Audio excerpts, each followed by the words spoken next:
ನೀವೇನಾದ್ರೂ ಪ್ಲಾನ್ ಮಾಡಿದ್ರಾ? ಹಾ, ಗೋವಾದಲ್ಲಿ ನನ್ನ ಫ್ರೆಂಡ್ ಒಬ್ಬ ಚಾಬ್ರಿಯಾ ಅಂತಿದ್ದಾನೆ. ಅವನು ಎಕ್ಸ್ಪೋರ್ಟ್ ಆ್ಯಂಡ್ ಇಂಪೋರ್ಟ್ ಬಿಸ್ನೆಸ್ ಇದೆ. ಅವನ ಹತ್ರ ನಮ್ಮ ವಿಷಯ ಹೇಳಿದೆ. ಅದಕ್ಕೆ ಅವನು ನಿಮಗೆ ಪಾರ್ಟ್ನರ್ಶಿಪ್ ಕೊಡ್ತೀನಿ, ಗೋವಾ ಡಿಸ್ಟ್ರಿಬ್ಯೂಷನ್ ನೀನೇ ನೋಡ್ಕೊ ಅಂತ ಹೇಳಿದ್ದಾನೆ. ಸೊ ನಾವು ಗೋವಾದಲ್ಲೇ ಸೆಟ್ಲ್ ಆಗ್ಬೇಡ. ನನಗೆ ಗೋವಾ ಅಂದ್ರೆ ತುಂಬಾ ಇಷ್ಟ. ಆ ಬೀಚು, ಆ ಪ್ಲೇಸು, ಐ ಲವ್ ಇಟ್. ಸಖತ್ತಾಗಿ ಎಂಜಾಯ್ ಮಾಡ್ಬೋದು. ರಂಜಿತ್, ನಿಮ್ ಇನ್ಕಮ್ ಎಷ್ಟಂತೆ? ತಿಂಗಳಿಗೆ ಒಂದೂವರೆ ಲಕ್ಷ ಬರ್ಬೋದು. 1 lakh per month? Yeah, happy? So happy. Ranjit, ನಿಮ್ ಫ್ರೆಂಡ್ ಏನ್ ಬಿಸ್ನೆಸ್ ಮಾಡ್ತಾರೆ? ಬಿಡು, ಅದೇನಿಕೆ? ಅಲ್ಲ, ಬರೀ ಆ ಬಿಸ್ನೆಸ್ ನೋಡ್ಕೊಳ್ಳೋದಕ್ಕೆ ಅಪಾರ್ಟ್ಮೆಂಟು ಅಷ್ಟೊಂದು ಸ್ಯಾಲ್ರಿ ಎಲ್ಲ ಕೊಡ್ತಾ ಇದಾರಲ್ಲ, ಅದಕ್ಕೆ ಕೇಳ್ದೆ. ಅದೆಲ್ಲ ನಿನ್ಗೆ ಯಾಕೆ ಸಾಕ್ಷಿ, ಬಿಡು. ಗಂಡ ಏನ್ ಕೆಲಸ ಮಾಡ್ತಾನೆ ಅಂತ ತಿಳ್ಕೊಳ್ಳೋದು ಹೆಂಡತಿ ಕರ್ತವ್ಯ. ಅದು 2 ನಂಬರ್ ದಂಧೆ. ಅಂದ್ರೆ ಸ್ಮಗ್ಲಿಂಗ್. ಅಲ್ಲಿಗೆ ಹೋಗಿ ಇಂಥ ಇಲ್ಲಿಗಲ್ ಕೆಲಸ ಮಾಡೋದಾ? ಸೋ ವಾಟ್ ಸಾಕ್ಷಿ, ಕೈ ತುಂಬಾ ದುಡ್ಡು ಸಿಗುತ್ತೆ. ಗೋಸ್ಕರ ಇಂಥ ಕೆಲಸ ಮಾಡಕ್ಕಾಗತ್ತಾ ರಂಜಿತ್? ಯಾವ್ದೋ ಬೇರೆ ಊರಿಗೆ ಹೋಗಿ ನೆಮ್ಮದಿಯಾಗಿ ಬದುಕಬೇಕು ಅಂದ್ರೆ ಈ ತರದ ಕೆಲಸ ಮಾಡೋದು ಬಿಟ್ಟು ಬೇರೆ ದಾರಿ ಇಲ್ಲ ಸಾಕ್ಷಿ. ನೋಡಿ, ಈ ತರದ ಕೆಲಸ ಲಕ್ಷ ಕೊಟ್ರೆ ಅಲ್ಲ, ಕೋಟಿ ಕೊಟ್ರು ಮಾಡಬಾರ್ದು. ಹೆದರುಕು ಬೇಡ ಸಾಕ್ಷಿ. ಚಾಬ್ರಿಯಾ ತುಂಬಾ ನೀಟಾಗಿ ಪೊಲೀಸ್ನವ್ರ ಹತ್ರ ಸಿಕ್ಕಾಕೊಳ್ಳೋದಾಗೆ ಡೀಲ್ ಮಾಡ್ಕೊಂಡು ಬಂದಿದ್ದಾನೆ. ಏನ್ ರಂಜಿತ್, ನೀವು ಒಬ್ಬ ದೇಶದ್ರೋಹಿನ ಹೊಗಳ್ತಾ ಇದ್ದೀರಲ್ಲ, ಮೋಸ ಅಲ್ವಾ ಇದು? ನಮ್ದು ಜೀವನ ನಡಿಬೇಕಲ್ಲ ಸಾಕ್ಷಿ. ಒಳ್ಳೆ ಕೆಲಸನೇ ಸಿಗ್ಲಿ ಅಂತ ಕಾಯ್ತಾ ಕೂತ್ರೆ ಈ ಜನ್ಮದಲ್ಲಿ ನಮ್ಮ ಮದುವೆ ಆಗಲ್ಲ. ಅರ್ಥ ಮಾಡ್ಕೊಳ್ಳಿ ರಂಜಿತ್. ಇಷ್ಟೆಲ್ಲ ಹೋರಾಟ ಮಾಡಿ ಓಡ್ ಹೋಗಿ ಮದುವೆ ಆಗ್ತಾ ಇದೀವಿ. ನಾವು ಕಟ್ಕೊಳ್ಳೋ ಹೊಸ ಬದುಕು ಕಷ್ಟದಿಂದ ಕೂಡಿದ್ರೂ ಪರವಾಗಿಲ್ಲ, ಆದ್ರೆ ಬೇರೆಯವ್ರಿಗೆ ಮೋಸ ಮಾಡಿ ಆ ಹಣದಿಂದ ಅನ್ನ ತಿನ್ನಬಾರ್ದು. ಸ್ವಲ್ಪ ವರ್ಷ ಕಳೆದ್ಮೇಲೆ ನಾವಿಬ್ರು ಲೀಡ್ ಮಾಡ್ತಾ ಇರೋ ಲೈಫ್ನ ನೋಡಿ 2 ಮನೆಯವರು ಹೆಮ್ಮೆ ಪಡಬೇಕು. ತಲೆ ತಗ್ಸೋ ಹಾಗಾಗ್ಬಾರ್ದು ರಂಜಿತ್. ಮದುವೆ ಆದ್ಮೇಲೆ ನಾನೇನೆಲ್ಲ ಜವಾಬ್ದಾರಿನೂ ನಿಮ್ಮೇಲೆ ಹಾಕ್ಬಿಡಲ್ಲ. ನಾನು ಇನ್ನು ಮುಂದಕ್ಕೆ ಓದ್ತೀನಿ. ನನಗೆ ಕಂಪ್ಯೂಟರ್ ನಾಲೆಡ್ಜ್ ಇದೆ, ಎಲ್ಲ ಒಂದ್ ಕಡೆ ಕೆಲಸ ಸಿಕ್ಕೇ ಸಿಗುತ್ತೆ. ಒಂದ್ ವೇಳೆ ನನಗೆ ಕೆಲಸ ಸಿಗ್ಲೇ ಇಲ್ಲ ಅಂದ್ಕೊಳ್ಳಿ, ಮನೆಯಲ್ಲಿ 4 ಮಕ್ಳು ಟ್ಯೂಷನ್ ಹೇಳ್ಕೊಟ್ಟಾದ್ರೂ ಸರಿ, ಮನೆನ ನಿಭಾಯಿಸ್ತೀನಿ. ನನ್ನ ಮೇಲೆ ನಂಬಿಕೆ ಇಟ್ಕೊಳ್ಳಿ Ranjith. Okay, as you wish. ಬೇರೆ ಏನು ಕೆಲಸ ಮಾಡ್ಬೋದು ಅಂತ ಯೋಚನೆ ಮಾಡ್ತೀನಿ. ಓಕೆ, ಥ್ಯಾಂಕ್ ಯು ರಂಜಿತ್, ನನ್ನ ಮಾತಿಗೆ ಬೆಲೆ ಕೊಟ್ರಲ್ಲ. ಸಾಕ್ಷಿ, ನಾನು ಬೇರೆ ಹುಡುಗಿನ ಮದುವೆ ಆದರೂ ನಿನ್ನ ಮಾತ್ರ ಮನಸ್ಸಿನಿಂದ ತೆಗೆದು ಹಾಕಕ್ಕಾಗಲ್ಲ ಸಾಕ್ಷಿ. ನನಗೂ ಅಷ್ಟೇ ರಂಜಿತ್, ನಿಮ್ಮನ್ನ ಮರೆಯೋದಕ್ಕೆ ಸಾಧ್ಯನೇ ಇಲ್ಲ. ಆದ್ರೆ ಏನ್ ಮಾಡೋದು? ನಿಮ್ ತಂದೆ ಮದ್ವೆಗೆ ಒಪ್ಪಿದಿದ್ರೆ ನಮ್ಮ ಮದ್ವೆ ಆಗ್ತಾ ಇತ್ತು. ಆದ್ರೆ ಅವ್ರು ಒಪ್ತಾ ಇಲ್ವಲ್ಲ. ಹ್ಞೂ ಸಾಕ್ಷಿ, ನನ್ನ ತಂದೆ ಒಪ್ಪೋ ಚಾನ್ಸ್ ಇಲ್ವೇ ಇಲ್ಲ ಅನ್ನಿಸ್ತಾ ಇದೆ. ಹಾಗಾದ್ರೆ ನಾವಿನ್ನೂ ದೂರ ದೂರ ಆಗ್ಬಿಡ್ತೀವ ರಂಜಿತ್? ಬೇರೆ ದಾರಿ ಇಲ್ಲ ಸಾಕ್ಷಿ. ನನ್ನ ತಂದೆಗೆ ವಿರುದ್ಧವಾಗಿ ನಿಲ್ಲೋದಕ್ಕೆ ನನಗಿಷ್ಟ ಇಲ್ಲ.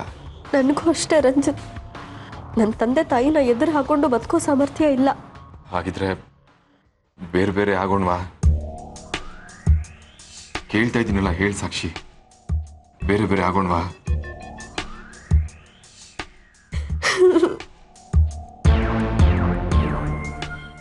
Ranjit, but I miss you a lot.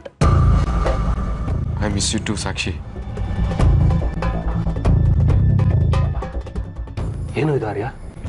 ನಾವು ಅನ್ಕೊಂಡಿರೋ ಥರ ಮಾತಾಡಲೇ ಇಲ್ಲ. ಬೇರೆ ಬೇರೆ ಆಗೋಣ ಅಂತ ಹೇಳ್ತಿದ್ದಾರೆ. ಅದೇ ನನಗೂ ಗೊತ್ತಾಗ್ತಿಲ್ಲ ಡ್ಯಾಡ್. ಇವ್ರ ಮಾತನ್ನು ನಂಬಕ್ಕಾಗಲ್ಲ. ಇವ್ರಿಬ್ರು ಏನೋ ಗೇಮ್ ಆಡ್ತಿದ್ದಾರೆ. ಮುಚ್ಚ ಬಾಯಿ. ಎಲ್ಲದಕ್ಕೂ ಅನುಮಾನಿಸ್ತಾನೆ. ನೀನು ಹುಟ್ಟಿದ್ದಂಗೆ ನಿನ್ ಹಿಂದೆನೇ ಅನುಮಾನ ಬಂತು ಅಂತ ಕಾಣಿಸುತ್ತೆ. ಅವನಿಗಂತೂ ಬುದ್ಧಿ ಇಲ್ಲ. ನಿನಗಂತೂ ಬುದ್ಧಿ ಬೇಡವಾ ಸೂರ್ಯ? ಅವನ ತಾಳಕ್ಕೆ ತಕ್ಕ ಕುಣಿತೀಯಲ್ಲ. ಹಾಗಲ್ಲಮ್ಮ, ಇದಕ್ಕೂ ಮುಂಚೆ ರಂಜಿತ್ ಏನೇನೋ ಹೇಳಿ ನಮ್ಮನ್ನು ಏಮಾರಿಸಿದ್ದಾರೆ. ಅದು ನಿಮಗೂ ಗೊತ್ತಲ್ವಾ? ಯಾವುದಕ್ಕೂ ನಮ್ಮ ಎಚ್ಚರಿಕೆಯಲ್ಲಿ ನಾವಿರೋದು ಒಳ್ಳೆಯದು. ಅವರಿಬ್ರು ಮದುವೆ ಆಗೋದ್ರ ಬಗ್ಗೆ ಯೋಚನೆ ಮಾಡ್ತಾ ಇಲ್ಲ ಅಂತ ಪ್ರೂವ್ ಆಯ್ತು ತಾನೆ. ಇನ್ನಾದ್ರೂ ಅಪ್ಪ ಮಗ ಅವ್ರ ಮೇಲೆ ಅನುಮಾನ ಪಡೋದನ್ನ ನಿಲ್ಲಿಸಿ. ಅವನು ನಮ್ಮ ಮದುವೆ ಆಗಲ್ಲ ಅಂದಮೇಲೆ ಅವ್ನು ಯಾಕೆ ಪದೇ ಪದೇ ಮನೆಗೆ ಬರಬೇಕು? ಪಾರ್ಕಲ್ಲಿ ಮೀಟ್ ಆಗ್ತಾರೆ, ಮನೆಗೆ ಬಂದ್ರೆ ಬಾಗಿಲು ಹಾಕೊಂಡು ಮಾತಾಡ್ತಾರೆ. ಇದು ನೋಡಿದ್ರೆ ಅವ್ರು ಬೇರೆ ಬೇರೆ ಆಗೋ ಥರ ಇದೆಯಾ? ನಮಗ್ ಮೋಸ ಮಾಡಿ ಸುತ್ತಾಡ್ಬೇಕು ಅನ್ನೋದಿದ್ರೆ ಹೊರಗಡೆ ಎಲ್ಲಾದ್ರೂ ಸಿಗ್ತಾ ಇದ್ರು. ಈಗಿನ ಹುಡುಗರಿಗೆ ಸೀಕ್ರೆಟ್ ಆಗಿ ಮೀಟ್ ಮಾಡೋದನ್ನ ನಾವು ಹೇಳ್ಕೊಡ್ಬೇಕಾ? ನೋಡು, ಮನೆಗೆ ಕರೆಸಿ ಫ್ರೆಂಡ್ ತರ ಮಾತಾಡ್ಸಿ ಕಳಿಸ್ತಾ ಇದ್ದಾಳೆ. ನಂಬಬೇಕು ಆರ್ಯ. ಇಷ್ಟ್ರ ಮೇಲೂ ನೀವು ಸಾಕ್ಷಿ ಮೇಲೆ ಅನುಮಾನ ಪಡ್ತಾ ಇರೋದು ಅವಳಿಗೆ ಗೊತ್ತಾದ್ರೆ ತುಂಬಾ ನೊಂದ್ಕೋತಾಳೆ. ಸಾಕು ಮಾಡಿ ನೀವು ಅನುಮಾನ ಪಡೋದನ್ನ. ಆದರೆ ಒಂದು ವಿಷಯ, ಇನ್ಮೇಲೆ ಯಾವುದೇ ಕಾರಣಕ್ಕೂ ರಂಜಿತ್ ನಮ್ಮ ಮನೆಗೆ ಬರಬಾರ್ದು. ಸಾಕ್ಷಿ ಅವನನ್ನ ಹೊರಗಡೆ ಎಲ್ಲೂ ಮೀಟ್ ಮಾಡಬಾರ್ದು. ಅವಳು ಮತ್ತೆ ಅವನ ಕಾಂಟ್ಯಾಕ್ಟ್ ಇಟ್ಕೊಂಡ್ರೆ ನಮಗೆ ಅನುಮಾನ ಶುರುವಾಗುತ್ತೆ. ಅವಳು ನಿಜವಾಗ್ಲೂ ಅವನ ಕಾಂಟ್ಯಾಕ್ಟ್ ಇಟ್ಕೊಂಡಿಲ್ಲ ಅಂದ್ರೆ ಅವಳು ಅವನನ್ನ ಸಂಪೂರ್ಣವಾಗಿ ಮರ್ತಿದ್ದಾಳೆ ಅಂತ ನಾನು ಅನ್ಕೋತೀನಿ. ಅದಿ ಈಗ ಹೊಸ ಆಟ. ಈ ಬಾಲ್ನ ನಾನು ನಿನ್ ಕಡೆಗೆ ಒದಿತೀನಿ. ನೀನು ಫುಟ್ಬಾಲ್ನಲ್ಲಿ ಗೋಲ್ ಕೀಪರ್ ತಡಿತಾನಲ್ಲ, ಆ ತರ ತಡಿಬೇಕು. ತಡಿತೀಯಾ? ಓಕೆನಾ?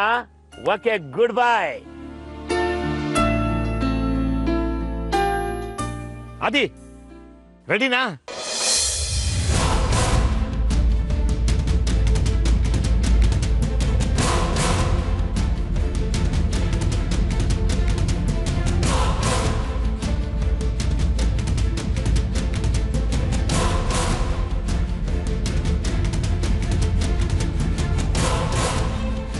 Come on, Adi. ಎದ್ದೇಳು. ವೆರಿ ಗುಡ್, ವೆರಿ ಗುಡ್ ಆದಿ, ವೆರಿ ಗುಡ್. ನಿಂತ್ಕೋ ಆದಿ, ನಿಂತ್ಕೋ. ಹುಷಾರು, ಹುಷಾರು. ವೆರಿ ಗುಡ್ ಆದಿ, ವೆರಿ ಗುಡ್. ಓದಿಲ್ಲ?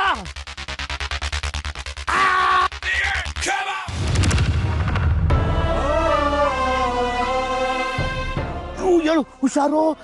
ಏಟ್ ಬಿತ್ತಪ್ಪ ಆದಿ. ಮೆಲ್ಲಗೆ ಕೂತ್ಕೋ. ಸಾರಿ ಕಣ ಆದಿ, ಈ ಆಟ ಬೇಡ ಕಣ. ಪಾಪ ನಿನ್ ತುಂಬಾ ನೋವಾಗುತ್ತೆ. ಅದೇ ನಿನ್ಗೊಂದು ವಿಷಯ ಗೊತ್ತಾ? ನಿಮ್ಮ ಅಜ್ಜಿ ಶೋಭನ್ ಪಟಾಯಿಸೋದಕ್ಕೆ ನಾನೊಬ್ಬ ದೊಡ್ಡ ಫುಟ್ಬಾಲ್ ಪ್ಲೇಯರು ಅಂತ ಹೇಳ್ಕೊಂಡ್ಬಿಟ್ಟಿದ್ದೆ. ದೇವರಾಣೆ, ಆಟದ ಗಂಧದ ಗಾಳಿ ಏನೂ ಗೊತ್ತಿರಲಿಲ್ಲ ನಿನ್ಗೆ. ದಿನ ಆಗ್ತಾ ನಿಮ್ ಶೋಭಾಜಿ ಏನ್ ಮಾಡೋಳು, ಅಲ್ಲಿ ಫುಟ್ಬಾಲ್ ಮ್ಯಾಚ್ ನಡೀತಾ ಇದೆ, ಇಲ್ಲಿ ಫುಟ್ಬಾಲ್ ಟೂರ್ನಿಮೆಂಟ್ ನಡೀತಾ ಇದೆ. ನೀವ್ಯಾಕೆ ಹೋಗಲ್ಲ ಅಂತ ದಿನಾ ತಲೆ ತಿನ್ನೋಳು. ನನಗಂತೂ ತಲೆ ಕೆಟ್ಟು ಗೊಬ್ಬರ ಆಗೋಗೋದು. ಒಂದಿನ ಬೆಳಿಗ್ಗೆನೆ ಎದ್ದೆ, ಇವತ್ತೊಂದು ದೊಡ್ಡ ಫುಟ್ಬಾಲ್ ಟೂರ್ನಿಮೆಂಟ್ ಇದೆ ಅಂತ ಹೇಳಿ ಮನೆಯಿಂದ ಹೊರಟೆ. ಸಂಜೆ ಬರುವಾಗ ಒಂದು ದೊಡ್ಡ ಟ್ರೋಫಿ ಹಿಡ್ಕೊಂಡ್ಬಿಟ್ಟೆ. ಫುಟ್ಬಾಲ್ ಗಂಧ ಗಾಳಿನೇ ಗೊತ್ತಿಲ್ಲದೆ ಇರೋರು ಹೇಗ್ ಟ್ರೋಫಿ ತಂದ್ರಿ ಅಂತನಾ? ಅಯ್ಯೋ ದಡ್ಡ, 1000 ರೂಪಾಯಿ ಕೊಟ್ಟು ಟ್ರೋಫಿ ಮಾಡ್ತಾರಲ್ಲ, ಅಂಗಡಿಯಿಂದ ತಿನ್ಬಿಟ್ಟೆ. ಏನೋ ಇನ್ನೊಂದ್ಸಲ ಫುಟ್ಬಾಲ್ ಹಾಕ್ಬೇಕಾ? ಸರಿ, ಮೊದಲು ನಿಂತ್ಕೋ. ಹಾಗಾದ್ರೆ ಹುಷಾರಾಗಿ ಆಡ್ಬೇಕು. ಮತ್ತೆ ಬೀಳಂಗಿಲ್ಲ ನೀನು, ಓಕೆನಾ? Good bye, good bye.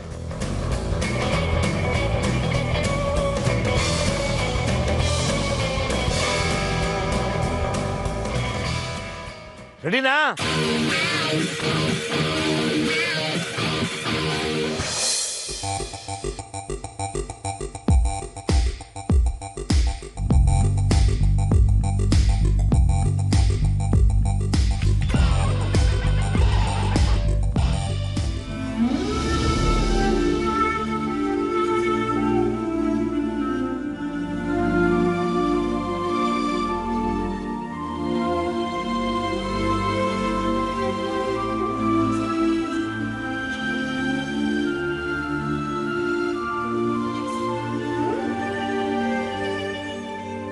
ಅದೇ ನನ್ ಕಳು ಬರ್ತಿದೆ. ಹಾಗನ್ಬೇಡಮ್ಮ. ಅವನು ಇಲ್ಲಿಗೆ ಬಂದಾಗಿದ್ದ ಸ್ಥಿತಿಗೂ ಈಗಿನ ಸ್ಥಿತಿಗೂ ಹೋಲಿಸಿದ್ರೆ 200% ವಾಸಿ. ಒಳ್ಳೆ ಬೊಂಬೆ ತರ ಆಗ್ಬಿಟ್ಟಿದ್ದ. ಕೂತಿದ್ರೆ ಕೂತ ಹಾಗೆ, ನಿಂತಿದ್ರೆ ನಿಂತ ಹಾಗೆ. ಆ ದೇವ್ರ ದಯೆ, ಈಗ ನೋಡು ಫುಟ್ಬಾಲ್ ಆಡೋ ರೇಂಜಿಗೆ ಬಂದಿದ್ದಾನೆ. You really great uncle. ಇವನನ್ನ ಇಲ್ಲಿ ಕರ್ಕೊಂಡ್ ಬಂದಿದ್ರಿಂದ ಒಂದ್ ಸ್ವಲ್ಪ ಮಟ್ಟಿಗಾದ್ರೂ ಹುಷಾರಾಗಿದ್ದಾನೆ. ಅಲ್ಲೇ ಬಿಟ್ಟಿದ್ರೆ ಇವನ್ ಸ್ಥಿತಿ ಹೇಗಿರ್ತಿತ್ತು. ನೀನ್ ಹೇಗಿದ್ಯಾ ಅಂತ ಕೇಳ್ತಿದ್ದಾನೆ. ಚೆನ್ನಾಗಿದ್ದೀನಿ ಕಣೋ. ನೀನ್ ಹುಷಾರಾಗ್ಲಿ ಅಂತ ದಿನ ದೇವ್ರ ಹತ್ರ ಬೇಡ್ಕೋತಿದ್ದೀನಿ ಗೊತ್ತಾ. ನಾನು ಅಷ್ಟೇ ಬೇಟಾ, ನಿನ್ಗೆ ಬೇಗ ಹುಷಾರಾಗ್ಲಿ ಅಂತ ಅಲ್ಲ ಹತ್ರ ದುವಾ ಕೇಳ್ತೀನಿ. ನೀವ್ ಇಲ್ಲಿಗೆ ಬಂದಿದ್ದು ತುಂಬಾ ಸಂತೋಷ ಆಯ್ತು. ಆಗಾಗ ಬರ್ತೀರಿ, ಆದಿನೂ ಗೆಲುವಾಗಿರ್ತಾನೆ. ನಿನ್ನ ಸ್ಥಿತಿಗೆ ಕಾರಣ ಆದ ಪಾಪಿಗಳು ಯಾರು ಅಂತ ನನಗ್ ಗೊತ್ತಿಲ್ಲ. ಆದ್ರೆ ಇದ್ರಿಂದ ಆ ಧರಣಿಂದ್ರ ಇದಾನೆ ಅಂತ ನಂಗೆ ಅನಿಸ್ತಾ ಇದೆ. ಏಟ್ ಚೋಡೋ ಬೇಟಿ, ಈಗ ಅದೆಲ್ಲ ಹೇಳಿದ್ರೆ ಅವನಿಗೆ ಬೇಜಾರಾಗಕ್ಕಿಲ್ಲ. ಬೇಟಿ, ಆದಿಗೆ ನಮ್ದು ದರ್ಗಾದಿಂದ ಒಂದು ತಾಟ ತಂದಿದ್ದೀನಿ, ಅದು ಕೊಟ್ಟು ಎಲ್ಲ ಸರಿ ಹೋಗ್ತದೆ.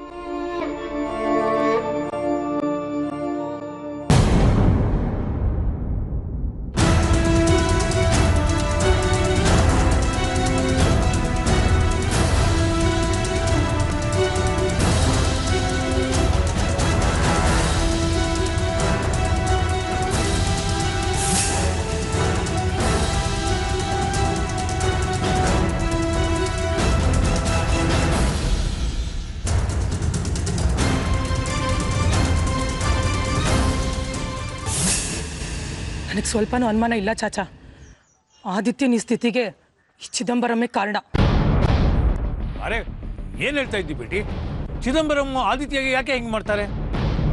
ಯಾಕೋ ಗೊತ್ತಿಲ್ಲ ಚಾಚಾ. ಆ ಚಿದಂಬರಂನ ಕಂಡ್ರೆ ಆದಿತ್ಯನಿಗೆ ತುಂಬಾ ಸಿಟ್ಟಿತ್ತು.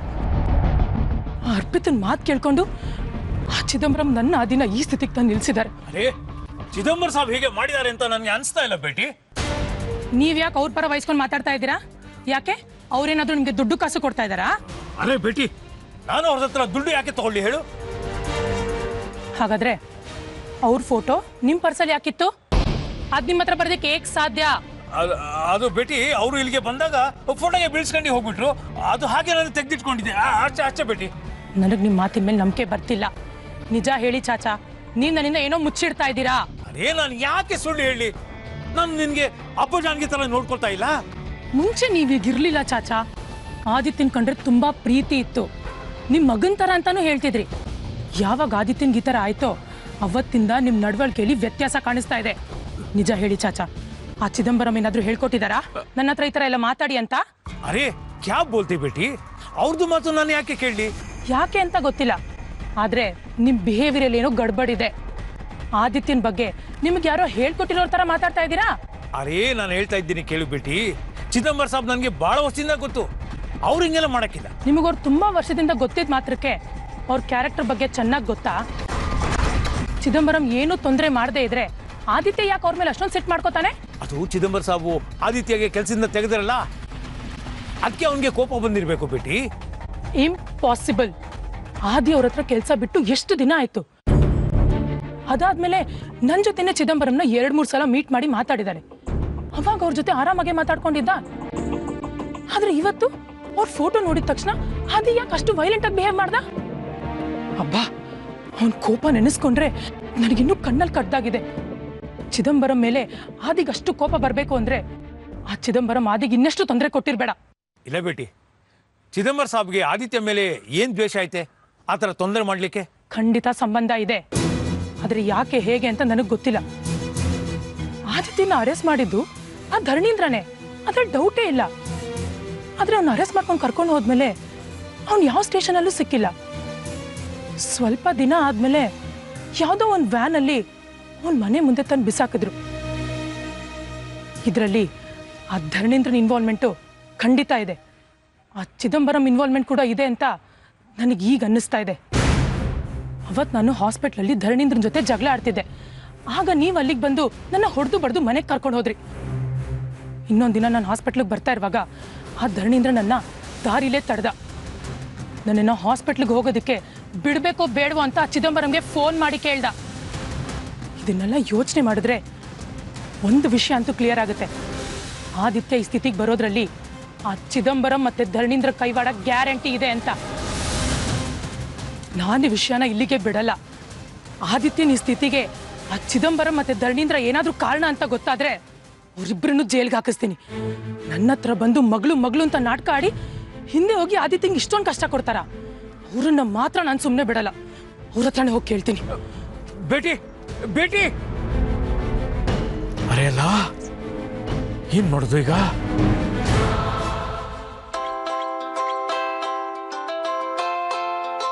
ಪಂಚರಂಗಡಿ ಬುಡ್ಡ ಪದೇ ಪದೇ ಫೋನ್ ಮಾಡಿ ತಲೆ ತಿಂತಾ ಇದ್ದಾನಲ್ಲ, ಬಿಡಲ್ಲ ಇವನು. ಹಲೋ ನಜೀರ್ ಭಾಯ್. ನಮಸ್ತೆ ಸಾಬ್. ಹೇಳಿ, ಏನು ತುಂಬಾ ದಿವಸ ಆಗಿತ್ತು? ಸಾಬ್, ನಾನು ನಿಮ್ಮ ಹತ್ರ ಒಂದು ಇಂಪಾರ್ಟೆಂಟ್ ವಿಷಯ ಮಾತಾಡೋದಿದೆ ಸಾಬ್. ನಜೀರ್ ಭಾಯ್, ನಾನು ಸ್ವಲ್ಪ ಬ್ಯುಸಿ ಇದ್ದೀನಿ. ನನಗೆ ಯುರೋಪಿಂದ ಅಂದರೆ ಫಾರಿನಿಂದ ಒಂದು ಇಂಟರ್ನ್ಯಾಷನಲ್ ಕಾಲ್ ಬರೋದಿದೆ. ನಾನು ಅದನ್ನು ಅಟೆಂಡ್ ಮಾಡಿಬಿಟ್ಟು ನಾನು ನಿನಗೆ ಮತ್ತೆ ಫೋನ್ ಮಾಡ್ತೀನಿ. ಓಕೆ? ಅರೆ ಸಾಬ್ ಸಾಬ್, ಫೋನ್ ಕಟ್ ಮಾಡಬೇಡಿ, ಇದು ಬಹಳ ಇಂಪಾರ್ಟೆಂಟ್ ಐತೆ ಸಾಬ್. ಸರಿ, ಅದೇನು ಬೇಗ ಹೇಳಪ್ಪ. ಸಾಬ್, ನಮ್ದು ಬೇಟಿ ನಿರೋಷ ನಿಮ್ಮ ಹತ್ರ ಬರ್ತಾ ಇದ್ದಾಳೆ ಸಾಬ್. ಏನು? ನಿರೋಷ ನನ್ನ ಹುಡ್ಕೊಂಡು ಬರ್ತಾ ಇದ್ದಾಳ? ಬರ್ಲಿ ಬಿಡು. ಅದು ಹಂಗಲ್ಲ ಸಾಬ್, ಅವಳು ನಿಮ್ಮ ಹತ್ರ ಜಗಳ ಆಡಕ್ಕೆ ಬರ್ತಾ ಇದ್ದಾಳೆ. ಜಗಳನ? ನನ್ನ ಹತ್ರ ಯಾಕೆ ಜಗಳ? ಅದೇ ಸಾಬ್, ಇವತ್ತು ನಾವು ಆದಿತ್ಯಂಗೆ ನೋಡಕ್ಕೆ ಹೋಗಿದ್ವಿ ಅಲ್ಲ, ಅಲ್ಲಿ ಜರ ಗಡ್ಬಡ್ ಆಗಿ ಹೋಯ್ತು ಸಾಬ್. ಏನು? ಆದಿತ್ಯನಿಗೆ ಮಾತು ಬಂದ್ಬಿಡ್ತಾ? ನನ್ನ ಬಗ್ಗೆ ಏನಾದರೂ? ಇಲ್ಲ ಇಲ್ಲ, ಆದಿತ್ಯಂಗೆ ಇನ್ನೂ ಮಾತು ಬಂದಿಲ್ಲ ಸಾಬ್. ಮತ್ತೆ ಇನ್ನೇನಾಯ್ತು?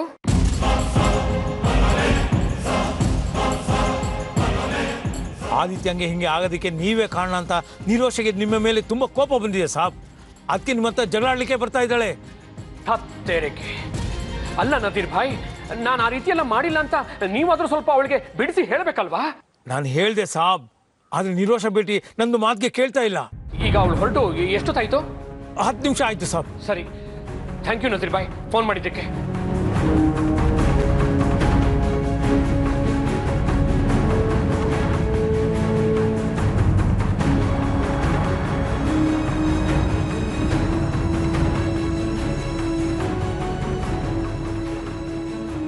ಏನಾಯ್ತು?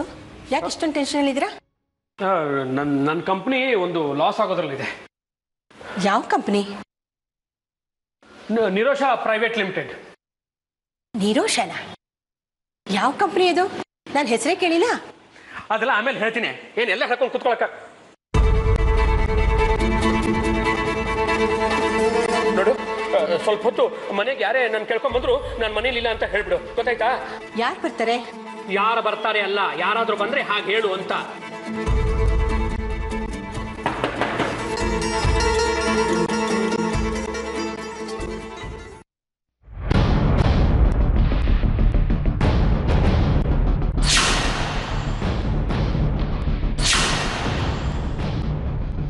ಯಾರು ಬೇಕು? ಚಿದಂಬರಂ ಅವ್ರನ್ನ ನೋಡ್ಬೇಕಿತ್ತು. ನೀವ್ಯಾರು? ನಾನು ಅವ್ರ ಮಗಳು. ಏನಂದೆ? ಮಗಳ? ಅವ್ರನ್ನ ನನ್ನ ತಂದೆ ತರ ಅನ್ಕೊಂಡಿದ್ದೆ, ಆದ್ರೆ ಅವ್ರ ನಿಜವಾದ ಬಣ್ಣ ಏನು ಅಂತ ನನಗೆ ಗೊತ್ತಾಯ್ತು. ಏನ್ ನಿಜವಾದ ಬಣ್ಣ ಗೊತ್ತಾಗಿದ್ದು? ಏನ್ ಮಾತಾಡ್ತಾ ಇದೀಯ ನೀನು? ನನ್ನ ಮನೆಗೆ ಬಂದು ನನ್ನ ಗಂಡನ ಬಗ್ಗೆನೇ ಹೀಗೆಲ್ಲ ಮಾತಾಡ್ತಾ ಇದೆಯಲ್ಲ? ನೋಡಿ, ಅವ್ರಿದ್ರೆ ಕರೀರಿ, ನಾನು ಅವ್ರ ಹತ್ರನೇ ಮಾತಾಡ್ಬೇಕು. ನಾನು ಅವ್ರ ಹೆಂಡತಿ, ಅದೇನ್ ಹೇಳ್ಬೇಕೋ ನನ್ನ ಹತ್ರನೇ ಹೇಳು. ನಿಮ್ ಗಂಡ ಒಬ್ಬ ರಾಕ್ಷಸ, ಮನುಷ್ಯತ್ವನೇ ಇಲ್ಲದೆ ಇರೋರು. ತನ್ನ ಸ್ವಾರ್ಥಕ್ಕೋಸ್ಕರ ಯಾರನ್ನ ಬೇಕಾದ್ರೂ ಸಾಯಿಸ್ತಾರೆ, ಯಾರ ಜೀವನ ಬೇಕಾದ್ರೂ ಹಾಳು ಮಾಡ್ತಾರೆ. ಕರುಣೆ ಕನಿಕರ ಏನೂ ಇಲ್ಲ ಅವ್ರಿಗೆ. ನೋಡು, ನಾಲ್ಗೆ ಬಿಗಿ ಹಿಡಿದು ಮಾತಾಡು. ನನ್ನ ಗಂಡನ ಬಗ್ಗೆ ನನ್ನ ಮುಂದೆನೆ ಹೀಗೆಲ್ಲ ಮಾತಾಡ್ತಾ ಇದೆಯಲ್ಲ, ಎಷ್ಟು ಧೈರ್ಯ ನಿಂಗೆ? ಹೇಗ್ ಸಂಸಾರ ಮಾಡ್ತಿದ್ದೀರಾ ಅವ್ರ ಜೊತೆ? ಸ್ವಲ್ಪ ಯಾಮಾರಿದ್ರು ನಿಮ್ಮನ್ನು ಮಾರ್ಬಿಡ್ತಾರೆ. ನನ್ನ ಗಂಡನಿಂದ ನಿನಗೇನ್ ತೊಂದರೆ ಆಯ್ತು ಅಂತ ಹೀಗೆಲ್ಲ ಬಂದು ಗಲಾಟೆ ಮಾಡ್ತಿದ್ಯಾ? ನಿಮ್ಮ ಗಂಡ ನನ್ನ ಗಂಡ ಆಗೋನಿಗೆ ಹೊಡೆಸಿ ಕೈ ಕಾಲ್ ಬರ್ದೇ ಇರೋಗ್ ಮಾಡಿದ್ದಾರೆ. ಯಾರ ಬಗ್ಗೆ ಹೇಳ್ತಾ ಇದೀಯ ನೀನು? MLA ಸೂರ್ಯ ಅವ್ರ ಮಗ ಆದಿತ್ಯನ್ ಬಗ್ಗೆ.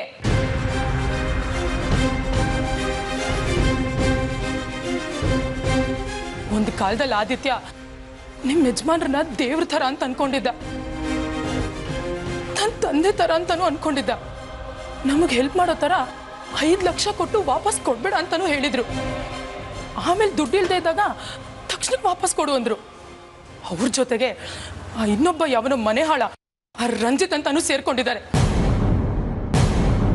ಇಬ್ರು ಸೇರಿ ಆದಿತ್ಯನ ಸಾಯಿಸ್ಬೇಕು ಅಂತ ಪ್ಲಾನ್ ಮಾಡಿ ಅವನನ್ನ ಮೇಲೆ ಹೇಳಕ್ಕಾಗ್ದಿರೋ ತರ ಮಾಡಿದ್ದಾರೆ. ಪಾಪ ಅವನು ತನ್ನ ಕಾಲ್ಮೇಲೆ ತನಗೆ ನಿಂತ್ಕೊಳಕ್ ಆಗ್ತಿಲ್ಲ. ಕಂಡೋರ್ನೆಲ್ಲ ಮಗನ್ ತರ ಮಗಳ ತರ ಅಂತ ಹೇಳಿ ಮೋಸ ಮಾಡದೆ ಅವ್ರ ಕೆಲ್ಸ. ಎಲ್ಲಿ ಆ ಚಿದಂಬರಂ? ಕರೀರಿ ಈಚೆಗೆ. ನೋಡು, ಸುಮ್ನೆ ನನ್ನ ಗಂಡನ ಬಗ್ಗೆ ಏನೇನೋ ಹೇಳ್ಬೇಡ. ಅವ್ರು ಹಾಗೆಲ್ಲ ಮಾಡೋರಲ್ಲ. ಎಲ್ರಿ ನಿಮ್ ಗಂಡ? ಕರೀರಿ ಅವ್ರನ್ನ ಈಚೆಗೆ. ಅವರೇ ಹೇಳಿ ಈ ಮಾತನ್ನ. ಇಷ್ಟು ದಿನ ಆದಿ ಕೈ ಕಾಲು ಆಡ್ಸಕ್ಕಾಗ್ದೆ ಮಲ್ಕೊಂಡಲ್ಲೇ ಮಲ್ಕೊಂಡಿದ್ದ. ನಾನು ಅವನ್ನ ನೋಡಕ್ ಹೋದಾಗ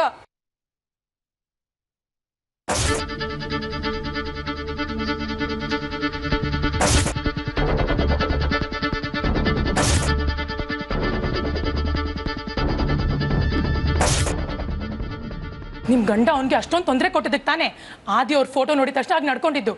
ಏನ್ ಅನ್ಯಾಯ ಮಾಡಿದನು ಅವನು? ಯಾಕೆ ಅವ್ರಾಗ ನಡ್ಕೊಂಡ್ರು? ನೋಡಮ್ಮ, ನಿನಗೇನೋ ಕನ್ಫ್ಯೂಷನ್ ಆಗಿದೆ. ನನ್ನ ಗಂಡ ಆದಿತ್ಯಂಗೆ ಹೀಗೆಲ್ಲ ಮಾಡಿರಕ್ಕೆ ಖಂಡಿತ ಸಾಧ್ಯ ಇಲ್ಲ. ಅವನು ಅವ್ರ ಫೋಟೋ ನೋಡಿ ಕೋಪ ಮಾಡ್ಕೊಂಡ ಅಂದ ಮಾತ್ರಕ್ಕೆ ಇವರೇ ಹಾಗೆಲ್ಲ ಮಾಡಿದ್ದಾರೆ ಅಂತ ಏನ್ ಗ್ಯಾರಂಟಿ? ಅದನ್ನ ಯಾರಾದ್ರೂ ನೋಡಿದಾರಾ? ಸುಮ್ಮನೆ ಮನೆ ಮುಂದೆ ಬಂದು ಹೀಗೆಲ್ಲ ಗಲಾಟೆ ಮಾಡಬೇಡ, ಮರ್ಯಾದೆ ಹೋಗುತ್ತೆ ನಮ್ದು. ನಿನಗೆ ಅವ್ರ ಮೇಲೆ ಅನುಮಾನ ಇದ್ರೆ ಹೋಗಿ ಪೊಲೀಸ್ ಕಂಪ್ಲೇಂಟ್ ಕೊಡು.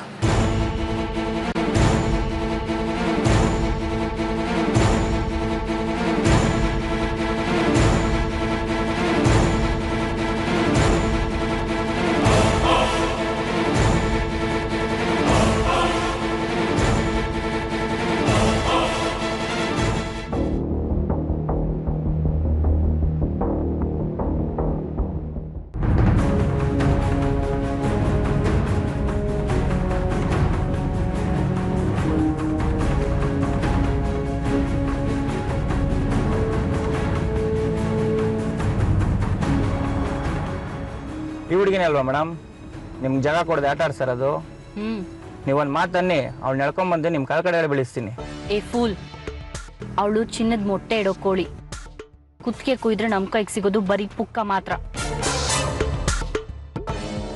ನಿರೋಷ,